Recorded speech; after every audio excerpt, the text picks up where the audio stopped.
Okay, so the purpose of today's video, assuming that it works this time, is to show you how to raise the gearbox on the WPL C series trucks, because these gearboxes hang down quite a bit under here, and it prevents ground clearance. It keeps you hung up on a whole bunch of stuff, and that really can mess up the day. It can really increase the fun factor if you can raise that gearbox. So here is the stock gearbox that comes with it. This is the plastic one. I got the metal kit, but as you can see, that hangs down quite a bit.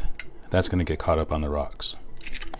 So I have two other gearboxes here. One is the optional 2-speed that comes in the metal kit. It's a 2-speed transmission and motor all in one piece, but that too will hang down quite a bit once it's installed. That's going to hang down a lot and get caught on the rocks again. That's a lot. Okay. The other option is this RBRC 2-speed transmission. There's the shifter right there. But instead of the motor and gear being on top of each other like they are on this one, they're side by side. So this is going to give us more ground clearance here. Now instead of, it's not going to hang down anywhere near as much as the other ones did. It still will hang down though. So I'm going to show you how to raise it no matter which setup you use, because no matter which setup you use, they still hang down quite a bit. This one a lot though. This one really hangs down quite a bit. I've never tried this RBRC, so I'm interested in seeing how this is going to mount once we get everything in there. So we'll get started right now. The first thing we want to do is find some plastic that is about the same thickness, here as this piece. This piece of plastic right here. You want to find something that's about the same thickness as that, and that is a pretty good matchup. So this is a power box that I bought at Home Depot. Okay, so I'm just about finished now. I don't know if you can see that or not. You can see the light shining through the boxes, but we're almost done with that. Just a few more passes here. The hacksaw, and we'll get it done. Okay, so now I've just cleaned up these plastic pieces, but I got to, it doesn't matter that they're, you know, exact or anything like that, just as long as it's enough for us to raise those screw holes. These are about 3/4 of an inch high, and I don't know how long they are, but that doesn't matter because we're going to cut that to make it fit.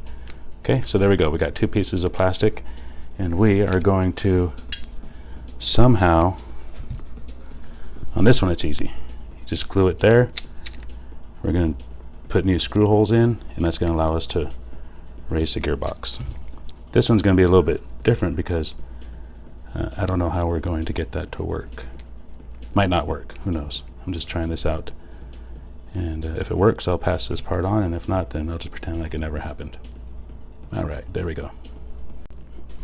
Okay, so the final dimensions of these things are 2 inches approximately, 2 inches by 3/4, maybe 5/8, something like that. So that's the final dimensions of the plastic you want. And I'm not so sure, now that I think about it, I'm not so sure that it's going to work with this RBRC, because with this we're just going to screw it on or glue it onto there, and then we're going to put new mounting holes. That's it. That's super simple. This one is super simple to do. This one, we're not going to have any room to put that plastic on there, so we might have to find a different way to do this one. This might be a different video. If you have a way though, if you know a way to raise that up, let me know. But for right now I guess we're just going to go with this and put those on there. Then we'll do a comparison with this modified versus this RBRC custom transmission. Okay, on to the next step. Okay, next I'm going to take some rubbing alcohol and clean the side of this gearbox because we're going to put some adhesive on here. I don't want to use a permanent glue or semi-permanent glue, as the case may be. I want to make it as changeable and as non-permanent as possible. That always works best for me. I always prefer to do it that way, so this way I can change it back to stock if I want to or need to. So there we go. We're going to clean that and let that dry. Next, I have these really thin 3M double-sided tape strips, and I don't know where these came from, but I've got them. The thinner the tape you can use, the better. I have these that go on cell phone mounts, and these work pretty good, but they're a little thick. So we're going to use these ones because they're super thin and really strong.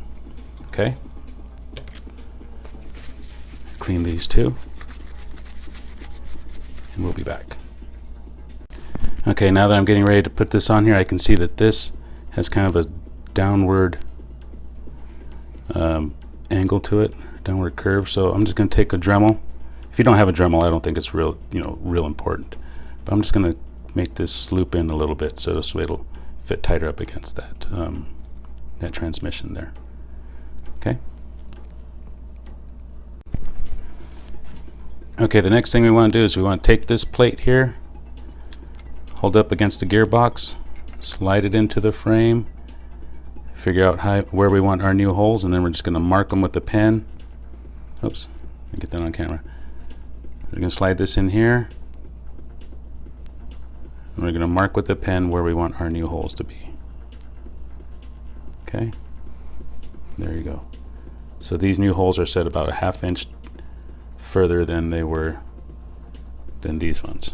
So what we're in effect doing is we're raising this transmission case by a 1/2 inch. So I'm going to mark those holes and we'll drill those. We'll drill those right here, and we will be ready for our new setup here.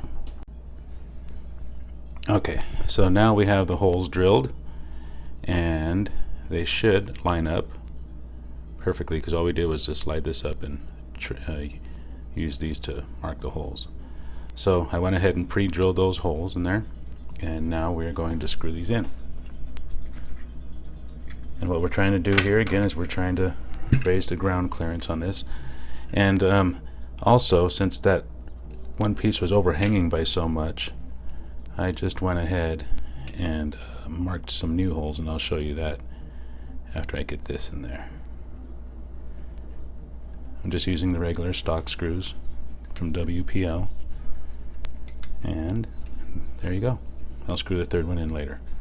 So on the other side, remember how it was hanging down so much, this? Well, instead of cutting that off, what I did was I just drilled new holes. So now I can either set it here, that'll give us that much ground clearance, or I could use the new set of holes and put it about right there, which will give us much more ground clearance. See that? That's the set we have now, and if I choose to use the new holes, that's how much ground clearance we'll have then. Okay, and you just screw it all together, and there's plenty of videos to show you how to put together a car like this. I haven't seen too many videos that explain in English step by step how to raise this 2-speed transmission. So that's going to do it for that.